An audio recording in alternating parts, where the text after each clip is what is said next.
ಮಹಾರಾಷ್ಟ್ರದಲ್ಲಿ ವರುಣನ ಅಬ್ಬರ ಮುಂದುವರೆದಿದ್ದು ಮುಂಬೈ, ಕೊಲ್ಹಾಪುರ ಹಾಗೂ ಪುಣೆ ಅಕ್ಷರಶಃ ನೀರಲ್ಲೇ ನಿಂತಿದೆ. ಬರುವ ದಿನಗಳಲ್ಲಿ ಇನ್ನೂ ಭಾರೀ ಮಳೆಯಾಗಲಿದೆ ಎಂದು ಹವಾಮಾನ ಇಲಾಖೆ ರೆಡ್ ಅಲರ್ಟ್ ಘೋಷಣೆ ಮಾಡಿದೆ. ಇದರ ಮಧ್ಯೆ ಮುಂಬೈನಲ್ಲಿ ಹಿಂದೆಂದೂ ಸುರಿಯದಷ್ಟು ಮಳೆ ಜುಲೈ ತಿಂಗಳಲ್ಲೇ ಸುರಿದಿದ್ದು ಜನಜೀವನವನ್ನ ಅಸ್ತವ್ಯಸ್ತಗೊಳಿಸಿದೆ. ಶಾಲಾ ಕಾಲೇಜುಗಳು ಸಂಪೂರ್ಣವಾಗಿ ಬಾಗಿಲು ಮುಚ್ಚಿಕೊಂಡಿದೆ. ಮುಂಬೈನಲ್ಲಿ ಸುಮಾರು 150 ಸೆಂಟಿಮೀಟರ್ನಷ್ಟು ಮಳೆಯಾದ ಕಾರಣ ರಸ್ತೆಗಳೆಲ್ಲ ನೀರಲ್ಲಿ ನಿಂತಿದ್ದು ಸಂಚಾರದಲ್ಲಿ ಅಸ್ತವ್ಯಸ್ತಗೊಂಡಿದೆ. ವಿಮಾನ ಹಾಗೂ ರೈಲ್ವೆ ಸಂಚಾರಕ್ಕೂ ಕೂಡ ಮಳೆ ಅಡ್ಡಿಯಾಗಿದೆ. ಮಹಾರಾಷ್ಟ್ರದಾದ್ಯಂತ ಸುರಿಯುತ್ತಿರುವ ಭಾರೀ ಮಳೆಯಿಂದ ಒಂದಲ್ಲ ಒಂದು ಅವಾಂತರ ಸೃಷ್ಟಿಯಾಗ್ತಾ ಇದ್ದು ಜನಸಾಮಾನ್ಯರಿಗೆ ಅನಾಹುತಗಳನ್ನ ತಂದೊಡ್ಡಿದೆ. ಭೀಕರ ಮಳೆಯಿಂದಾಗಿ ರಸ್ತೆಗಳೆಲ್ಲ ನೀರಿನಲ್ಲಿ ನಿಂತಿದ್ದು ಮರಗಳು, ವಿದ್ಯುತ್ ತಂತಿಗಳು ಕಡಿದು ರಸ್ತೆಯಲ್ಲಿ ಬಿದ್ದಿದೆ. ಸಾರ್ವಜನಿಕರಿಗೆ ಮರಣ ಶಾಸನಗಳಾಗಿ ಪರಿಣಮಿಸ್ತಾ ಇದೆ. ಬರೀ ಪುಣೆಯೊಂದರಲ್ಲಿಯೇ ವಿದ್ಯುತ್ ತಂತಿಯು ಕಡಿದು ಬಿದ್ದ ಕಾರಣ ವಿದ್ಯುತ್ ಶಾಕ್ ತಗುಲಿ 3 ದುರ್ಮರಣಕ್ಕೀಡಾಗಿದ್ದಾರೆ. ಡೆಕ್ಕನ್ ಏರಿಯಾದಲ್ಲಿ ವ್ಯಕ್ತಿಯೊಬ್ಬ ತನ್ನ ತಳ್ಳುವ ಗಾಡಿಯಲ್ಲಿ ಮೊಟ್ಟೆಯನ್ನ ತೆಗೆದುಕೊಂಡು ಹೋಗುವಾಗ ನೀರಿನಲ್ಲಿ ಮುಳುಗಿ ಅಸುನೀಗಿದ್ದಾನೆ. ದುರಂತಗಳ ಸರಮಾಲೆಯನ್ನ ತಂದಿಟ್ಟಿರುವ ಮಳೆರಾಯ ರಸ್ತೆಗಳು ನೀರಿನಲ್ಲಿ ನಿಂತಿದೆ. ಹೀಗಾಗಿ ಸ್ಥಳೀಯ ಅಧಿಕಾರಿಗಳು ರಸ್ತೆಯಲ್ಲಿನ ಅವಶೇಷಗಳನ್ನ ತೆಗೆದು ನೀರು ಹರಿದು ಹೋಗಲು ಸರಾಗ ಜಾಗ ಮಾಡುವ ಕಾರ್ಯದಲ್ಲಿ ನಿರತರಾಗಿದ್ದಾರೆ. ಅದು ಅಲ್ಲದೆ ಖಡಕ್ ವಾಸ್ಲಾ ಡ್ಯಾಂನಿಂದ ಸುಮಾರು 9,400 ಕ್ಯೂಸೆಕ್ ನೀರು ಹೊರಗೆ ಬಿಟ್ಟಿರುವುದರಿಂದ ನದಿ ತೀರದಲ್ಲಿರುವ ಜನರಿಗೆ ಎಚ್ಚರಿಕೆಯನ್ನ ನೀಡಲಾಗಿದೆ. ಭಾರತೀಯ ಹವಾಮಾನ ಇಲಾಖೆ ಮುಂದಿನ 24 ಗಂಟೆಗಳಲ್ಲಿ ಪುಣೆಯಲ್ಲಿ ಭಾರೀ ಮಳೆಯಾಗುವ ಎಚ್ಚರಿಕೆಯನ್ನ ನೀಡಿದ್ದು ರೆಡ್ ಅಲರ್ಟ್ ಘೋಷಣೆ ಮಾಡಿದೆ. ಇತ್ತ ಮಹಾರಾಷ್ಟ್ರದ ರಾಜಧಾನಿ ಮುಂಬೈ ಪರಿಸ್ಥಿತಿ ಪುಣೆಗಿಂತಲೂ ಭೀಕರವಾಗಿದೆ. ರಸ್ತೆಯಲ್ಲಿ ತುಂಬಿ ಹರಿತಾ ಇರುವ ನದಿಯಂತೆ ಕಾಣ್ತಾ ಇದೆ. ಇನ್ನೂ ಭೀಕರವಾಗಿ ಬೀಳುತ್ತಿರುವ ಮಳೆಯಿಂದ ಹಲವು ಏರ್ಲೈನ್ಸ್ಗಳು ತಮ್ಮ ಸೇವೆಯಲ್ಲಿ ವಿಳಂಬವಾಗಿದೆ ಎಂದು ಘೋಷಿಸಿದ್ರೆ, ಮತ್ತಷ್ಟು ವಿಮಾನಗಳು ತಮ್ಮ ಮಾರ್ಗವನ್ನ ಬದಲಿಸಿದ್ರೆ, ಇನ್ನೊಂದಿಷ್ಟು ವಿಮಾನ ಕಂಪನಿಗಳು ಮುಂಬೈನತ್ತ ತಮ್ಮ ಸೇವೆಯನ್ನ ರದ್ದುಗೊಳಿಸಿವೆ. ನಿನ್ನೆ ಗುಜರಾತ್ನಲ್ಲಿ ಸುರಿದ ಭಯಂಕರ ಮಳೆಗೆ ಒಟ್ಟು 8 ಮಂದಿ ಸಾವನ್ನಪ್ಪಿದ್ದಾರೆ. 100ಕ್ಕೂ ಹೆಚ್ಚು ಮಂದಿ ಸಂಕಷ್ಟಕ್ಕೆ ಸಿಲುಕಿದ್ದು ದ್ವಾರಕಾ, ಬನಸ್ಕಟ, ಕುಚ್, ರಾಜ್ಕೋಟ್ ಜಿಲ್ಲೆಗಳಲ್ಲಿ ಜನರು ಮಳೆಯಿಂದಾಗಿ ಸಾವನ್ನಪ್ಪಿದ್ದಾರೆ ಎಂದು ಕಮಿಷನರ್ ಅಶೋಕ್ ಪಾಂಡೆ ಮಾಹಿತಿ ನೀಡಿದ್ದಾರೆ. ಕಳೆದ 24 ಗಂಟೆಯ ಅವಧಿಯಲ್ಲಿ ಒಟ್ಟು 8 ಜನ ಮಳೆಗೆ ಪ್ರಾಣ ಕಳೆದುಕೊಂಡಿದ್ದಾರೆ. ಈ ಮೂಲಕ ಗುಜರಾತ್ನಲ್ಲಿ ಮಳೆಗೆ ಸಾವನ್ನಪ್ಪಿದವರ ಸಂಖ್ಯೆ 61ಕ್ಕೆ ಏರಿಕೆಯಾಗಿದೆ. ಪ್ರವಾಹದ ಪರಿಸ್ಥಿತಿ ಮೇಲೆ ಗುಜರಾತ್ ಸರ್ಕಾರ ನಿಗಾ ಇಟ್ಟಿದ್ದು ತುರ್ತು ಸಹಾಯಕ್ಕೆ ಬೇಕಾದ ಎಲ್ಲಾ ಸಿದ್ಧತೆಗಳನ್ನ ಮಾಡಿಕೊಳ್ಳಲಾಗಿದೆ ಎಂದು ತಿಳಿಸಿದ್ದಾರೆ. ಇನ್ನು ನವಸರಿ, ದ್ವಾರಕಾ ಮತ್ತು ಭರೂಚ್ನಲ್ಲಿ ಪ್ರವಾಹಕ್ಕೆ ಸಿಲುಕಿದ್ದ 215 ಮಂದಿಯನ್ನ ರಕ್ಷಣೆ ಮಾಡಲಾಗಿದ್ದು 826 ಜನರನ್ನ ಸುರಕ್ಷಿತ ಸ್ಥಳಕ್ಕೆ ಕಳುಹಿಸಲಾಗಿದೆ. ರಾಜ್ಯದಲ್ಲಿ ಸಿಗುವ 17 ರಾಜ್ಯ ಹೆದ್ದಾರಿಗಳು, 42 ರಸ್ತೆಗಳು ಹಾಗೂ 607 ಪಂಚಾಯತ್ ರಸ್ತೆಗಳು ಸೇರಿ ಒಟ್ಟು 666 ರಸ್ತೆಗಳಲ್ಲಿ ವಾಹನ ಸಂಚಾರ ಬಂದ್ ಆಗಿದೆ ಎಂದು ಅಧಿಕಾರಿಯೊಬ್ಬರು ತಿಳಿಸಿದ್ದಾರೆ. ರಾಜ್ಯದ ಶಿರೂರುಗುಡ್ಡ ಕುಸಿತ ದುರಂತ ಭಯಾನಕವಾಗಿದ್ದು ರಕ್ಷಣಾ ಕಾರ್ಯಾಚರಣೆ ಇನ್ನೂ ಮುಂದುವರೆದಿದೆ. ದುರ್ಘಟನೆಯಲ್ಲಿ 8 ಮಂದಿಯ ಶವ ಸಿಕ್ಕಿದ್ದು ಇನ್ನು 3 ಹುಡುಕಾಟ ನಡೆಸಲಾಗ್ತಾ ಇದೆ. ಅಂಕೋಲದ ಈ ಗುಡ್ಡ ಕುಸಿತ ದುರಂತದ ಬಗ್ಗೆ ಮಾಜಿ ಪ್ರಧಾನಿ ಎಚ್.ಡಿ. ದೇವೇಗೌಡರು ರಾಜ್ಯಸಭೆಯಲ್ಲಿ ಧ್ವನಿ ಎತ್ತಿದ್ದಾರೆ. ಸಿಎಂ ಸಿದ್ದರಾಮಯ್ಯ ಸರ್ಕಾರದ ವಿರುದ್ಧ ಅಕ್ಷರಶಃ ಸಿಡಿದೆದ್ದಿದ್ದಾರೆ. ಭೀಕರ ಶಿರೂರು ಗುಡ್ಡ ಕುಸಿತ ಸಂಭವಿಸಿ 6 ದಿನ ಕಳೆದರೂ ರಾಜ್ಯ ಸರ್ಕಾರ ಯಾರೊಬ್ಬರೂ ಭೇಟಿ ನೀಡಿಲ್ಲ. ಕೇಂದ್ರ ಸಚಿವ ಎಚ್.ಡಿ. ಕುಮಾರಸ್ವಾಮಿ ಭೇಟಿ ಕೊಟ್ಟ ಬಳಿಕ ರಕ್ಷಣಾ ಕಾರ್ಯಾಚರಣೆ ನಡೀತಾ ಇದೆ. ಎಚ್ಡಿಕೆ ಭೇಟಿ ಕೊಟ್ಟ ಬಳಿಕವಷ್ಟೇ ಸಿಎಂ ಸಚಿವರು ಭೇಟಿ ನೀಡಿ ಪರಿಶೀಲಿಸಿದ್ರು. ಇದು ಕರ್ನಾಟಕ ಸರ್ಕಾರ ಹೇಗೆ ಕೆಲಸ ಮಾಡ್ತಿದೆ ಎನ್ನುವುದನ್ನ ಎತ್ತಿ ತೋರಿಸ್ತಾ ಇದೆ ಎಂದು ಎಚ್ಡಿಡಿ ಗುಡುಗಿದ್ದಾರೆ. ದುರಂತದಲ್ಲಿ ಜನರು ಸತ್ತಿದ್ದಾರೆ. ರಾಜ್ಯ ಸರ್ಕಾರ ಏನ್ ಮಾಡ್ತಾ ಇದೆ ಎಂದು ರಾಜ್ಯಸಭೆಯಲ್ಲಿ ಪ್ರಶ್ನೆಯನ್ನ ಮಾಡ್ತಾರೆ. ಆಗ ದೇವೇಗೌಡರ ಮಾತಿಗೆ ಕಾಂಗ್ರೆಸ್ ಸದಸ್ಯರು ಆಕ್ಷೇಪ ವ್ಯಕ್ತಪಡಿಸಿ ಮಾತಿಗೆ ಅಡ್ಡಿಪಡಿಸಿದ್ರು. ಕಾಂಗ್ರೆಸ್ ಸದಸ್ಯರ ಅಡ್ಡಿ ನಡುವೆಯೂ ಮಾತು ಮುಂದುವರೆಸಿದ ದೇವೇಗೌಡರು ಎನ್ಡಿಆರ್ಎಫ್ ಸೇರಿ ರಕ್ಷಣಾ ತಂಡ ಕಳಿಸಿದ್ದಕ್ಕೆ ಕೇಂದ್ರ ಸರ್ಕಾರಕ್ಕೆ ಧನ್ಯವಾದವನ್ನ ತಿಳಿಸಿದ್ರು. ವಿಧಾನಸಭೆಯಲ್ಲೇ ಕೇಂದ್ರದ ನೀಟ್ ಪರೀಕ್ಷೆಯನ್ನ ರದ್ದುಗೊಳಿಸುವ ನಿರ್ಣಯ ಅಂಗೀಕಾರಗೊಂಡಿದೆ. ನೀಟ್ ಪರೀಕ್ಷೆಯನ್ನ ರದ್ದುಗೊಳಿಸುವ ಸಂಬಂಧ ಸಚಿವ ಶರಣಪ್ರಕಾಶ್ ಪಾಟೀಲ್ ಅವರು ಮಸೂದೆಯನ್ನ ಮಂಡಿಸಿದ್ರು. ನೀಟ್ ಪರೀಕ್ಷಾ ವ್ಯವಸ್ಥೆಯಿಂದ ಕರ್ನಾಟಕದ ಗ್ರಾಮೀಣ ಬಡ ಮಕ್ಕಳಿಗೆ ಹಿನ್ನಡೆಯಾಗ್ತಾ ಇದೆ. ವೈದ್ಯಕೀಯ ಶಿಕ್ಷಣ ಅವಕಾಶಗಳ ಮೇಲೆ ತೀವ್ರ ಹಿನ್ನಡೆಯಾಗುತ್ತಿದ್ದು, ಕೇಂದ್ರದ ನೀಟ್ ವ್ಯವಸ್ಥೆಯಿಂದ ರಾಜ್ಯ ಸರ್ಕಾರದ ವೈದ್ಯಕೀಯ ಕಾಲೇಜುಗಳಲ್ಲಿ ಹಕ್ಕುಗಳನ್ನು ಕಸಿದುಕೊಳ್ತಾ ಇದೆ.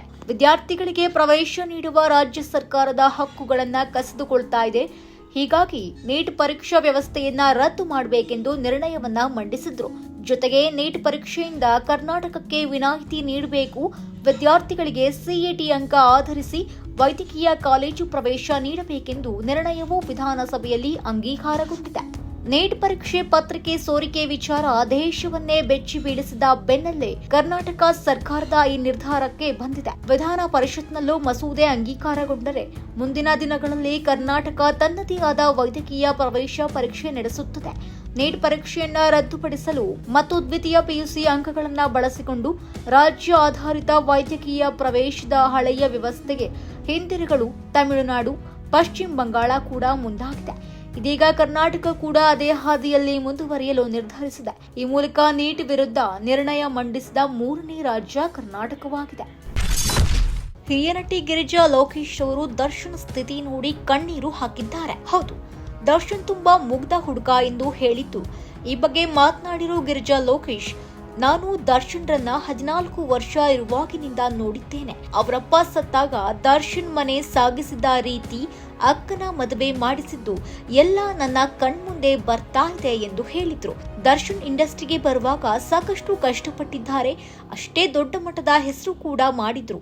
ಈ ಘಟನೆ ಯಾಕಾಯ್ತು ಅಂತ ಗೊತ್ತಿಲ್ಲ. ಆ ಮಗು ಆದಷ್ಟು ಬೇಗ ಹೊರಗೆ ಬರಲಿ, ಅದೇ ನಮ್ಮ ಪ್ರಾರ್ಥನೆ ಎಂದು ಗಿರಿಜಾ ಲೋಕೇಶ್ ಹೇಳಿದ್ದಾರೆ. ಕೆಜಿಎಫ್ ಚಾಪ್ಟರ್ 1, ಚಾಪ್ಟರ್ 2 ಕನ್ನಡ ಸಿನಿರಂಗದಲ್ಲಿ ಮಾತ್ರವಲ್ಲ, ಭಾರತೀಯ ಸಿನಿರಂಗದಲ್ಲೂ ಹೊಸದೊಂದು ಮೈಲಿಗಲ್ಲನ್ನ ಸೃಷ್ಟಿಸಿದ ಸಿನಿಮಾ. ಕನ್ನಡಿಗರ ಕನ್ನಡ ಸಿನಿಮಾ ತಾಕತ್ತನ್ನ ರಾಷ್ಟ್ರೀಯ, ಅಂತಾರಾಷ್ಟ್ರೀಯ ಮಟ್ಟಕ್ಕೆ ಪರಿಚಯಿಸಿದ ಸಿನಿಮಾ ಕೆಜಿಎಫ್. ಇದೇ ಸಿನಿಮಾ ತಂಡ ಈಗ ಮತ್ತೊಂದು ಇತಿಹಾಸವನ್ನ ಸೃಷ್ಟಿಸಲು ಟೊಂಕ ಕಟ್ಟು ನಿಂತಿದೆ.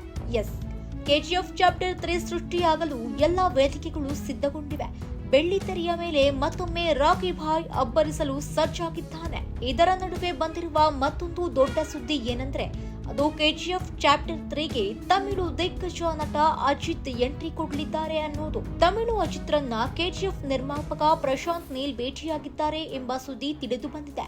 ಮೂಲಗಳ ಪ್ರಕಾರ ಅಜಿತ್ಗಾಗಿ ಪ್ರಶಾಂತ್ ನೀಲ್ ಒಂದು ಸಿನಿಮಾವನ್ನ ರೆಡಿ ಮಾಡಿದ್ದು, ಆ ಸಿನಿಮಾ ಬಗ್ಗೆ ಮಾತುಕತೆಯಾಗಿದ್ದು ಸದ್ಯದಲ್ಲೇ ಶುರುವಾಗುವ ಸೂಚನೆ ಇದೆ. ಈ ಸಿನಿಮಾ ಮುಗಿದ ಮೇಲೆ ಕೆಜಿಎಫ್ 3ನಲ್ಲೂ ನಟಿಸಲು ಅಜಿತ್ ಒಪ್ಪಿಗೆ ನೀಡಿದ್ದಾರೆ ಎಂದು ಹೇಳಲಾಗಿದೆ. ಹೀಗಾಗಿ ಒಂದು ಸುತ್ತಿನ ಮಾತುಕತೆ ನಡೆದಿದ್ದು ಸದ್ಯದಲ್ಲಿಯೇ ಎಲ್ಲವೂ ಫೈನಲ್ ಆಗಿದೆ. ಈ 2 ಚಿತ್ರಕ್ಕೂ ಹೊಂಬಾಳೆ ಫಿಲ್ಮ್ನ ವಿಜಯ್ ಕಿರಗಂದೂರು ಅವರೇ ಬಂಡವಾಳ ಹೂಡಲಿದ್ದಾರೆ ಎನ್ನಲಾಗ್ತಾ ಇದೆ. ಮ್ಯಾಕ್ಸ್ ಸಿನಿಮಾ ರಿಲೀಸ್ ಯಾವಾಗ ಎನ್ನುವ $1 ಮಿಲಿಯನ್ ಪ್ರಶ್ನೆಗೆ ಇನ್ನೂ ಉತ್ತರವೇ ಸಿಕ್ಕಿಲ್ಲ. ಇತ್ತೀಚೆಗೆ ಟೀಸರ್ ಬಿಡುಗಡೆಯಾಗಿ ಸಿನಿಮಾ ಮೇಲಿನ ನಿರೀಕ್ಷೆ ಹೆಚ್ಚಿಸಿದೆ. ಸೆಪ್ಟೆಂಬರ್ 2ಕ್ಕೆ ಸುದೀಪ್ ಹುಟ್ಟುಹಬ್ಬ. ಅದೇ ಸಮಯದಲ್ಲಿ ಸಿನಿಮಾ ತೆರೆಗೆ ಬರಬಹುದು ಎನ್ನುವ ನಿರೀಕ್ಷೆ ಇದೆ. ವಿಕ್ರಾಂತ್ ರೋಣ ಸಿನಿಮಾ ಬಿಡುಗಡೆಯಾಗಿ 2 ವರ್ಷ ಕಳೆಯಿತು. ಆದರೆ ಇನ್ನೂ ಕೂಡ Max cinema release date announce ಆಗಿಲ್ಲ. ಆ ಬಳಿಕ ಕಿಚ್ಚ ಯಾವ ಸಿನಿಮಾ ಕೈಗೆತ್ತಿಕೊಳ್ತಾರೆ ಎನ್ನುವ ಬಗ್ಗೆಯೂ ಕಿಚ್ಚ ಮಾಹಿತಿಯನ್ನ ಹಂಚಿಕೊಂಡಿಲ್ಲ. ಈಗಾಗಲೇ 3-4 ಸ್ಕ್ರಿಪ್ಟ್ ಫೈನಲ್ ಮಾಡಿದ್ದಾರೆ. ಜೊತೆಗೆ ಬಿಗ್ ಬಾಸ್ ಸೀಸನ್ 11 ಕೂಡ ಹತ್ತಿರವಾಗ್ತಾ ಇದೆ. ಮ್ಯಾಕ್ಸ್ ಸಿನಿಮಾದ ವಿಚಾರಕ್ಕೆ ಸಂಬಂಧಪಟ್ಟಂತೆ ಸುದೀಪ್ ನಟನೆಯ ಸೂಪರ್ ಹಿಟ್ ಹೆಬ್ಬುಲಿ ಸಿನಿಮಾ ರೀ ರಿಲೀಸ್ಗೆ ಸಜ್ಜಾಗಿದೆ. ಹೌದು, ಸ್ಯಾಂಡಲ್ವುಡ್ನಲ್ಲೀಗ ಹಿಟ್ ಸಿನಿಮಾಗಳನ್ನ ಮತ್ತೆ ತೆರೆಗೆ ತರುವ ಟ್ರೆಂಡ್ ಪ್ರಾರಂಭವಾಗಿದೆ. ಜಾಕಿ, ಬಳಿಕ ರಾಬರ್ಟ್ ಹಾಗೂ ಶಾಸ್ತ್ರಿ ಸೇರಿ ಹಲವು ಸಿನಿಮಾಗಳು ಮತ್ತೆ ಪ್ರೇಕ್ಷಕರ ಮುಂದೆ ಬಂದಿದೆ. ಈ ವಾರ ಯಶ್ ನಟನೆಯ ರಾಜಾ ಹುಲಿ ಸಿನಿಮಾ ಮತ್ತೆ ತೆರೆಗಪ್ಪಳಿಸ್ತಾ ಇದೆ. ಮುಂದಿನ ವಾರ ಅಂದರೆ ಆಗಸ್ಟ್ 2ಕ್ಕೆ ಕಿಚ್ಚನ ಹೆಬ್ಬುಲಿ ಸಿನಿಮಾ ಮರು ಬಿಡುಗಡೆಯಾಗಲಿದೆ. 7 ವರ್ಷಗಳ ಹಿಂದೆ ಈ ಆಕ್ಷನ್ ಎಂಟರ್ಟೈನರ್ ಸಿನಿಮಾ ತೆರೆಗೆ ಬಂದಿತ್ತು. ಎಸ್ ಕೃಷ್ಣ ಚಿತ್ರಕ್ಕೆ ಆಕ್ಷನ್ ಕಟ್ ಹೇಳಿದ್ರು.